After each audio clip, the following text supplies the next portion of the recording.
Apparently, earlier this year, in secret, Joe Biden authorized the US military to begin reshaping and making new plans for nuclear war. That's right, all of those World War III jokes might have come back to bite us. According to several sources, including the New York Times, the United States is making new plans to counteract a nuclear war beginning in Asia. Since the days of the Cold War, it has been the US strategy to focus nuclear deterrence in Europe, specifically coming from Russia. It was for this reason that in the past we had placed a lot of our overseas nuclear weapons in places like Turkey and Western Europe. Asian nuclear powers have never really been friends with the United States, but it was our understanding that a nuclear war would only be brought out by a strike from an antagonistic power, someone who purposely seeks out wars, which is why most of our focus has been on Russia. And with the pointless invasion of Ukraine still dragging on, I think we can assume that the US was right in seeing Russia in this way, especially as they keep touting their nuclear arsenal whenever something goes wrong in their invasion, which has been happening a lot over the past few years. This redirection from Biden signifies several things.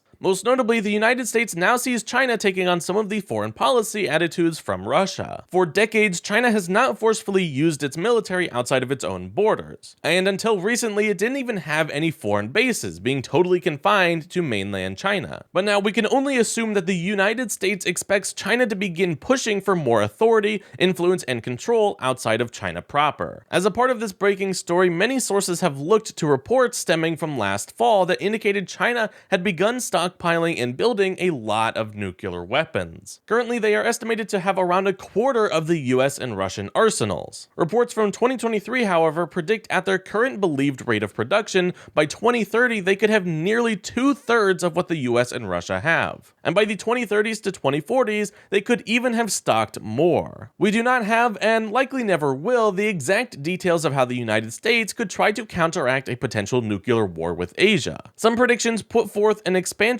of alliances in the region, or maybe even more nuclear weapons set in or closer to Eastern allies. Going forward, it will be very interesting to see if the public is given any more details on this story, or how this could impact US deterrence of Russia. Even more interestingly, will this strengthening of China's power on the world stage impact their relationship with Russia? And will Chinese foreign policy conflict with Russia and the West in the coming decades? Let us know what you think down in the comments below, and be sure to like and subscribe to help support us and to keep the updates coming.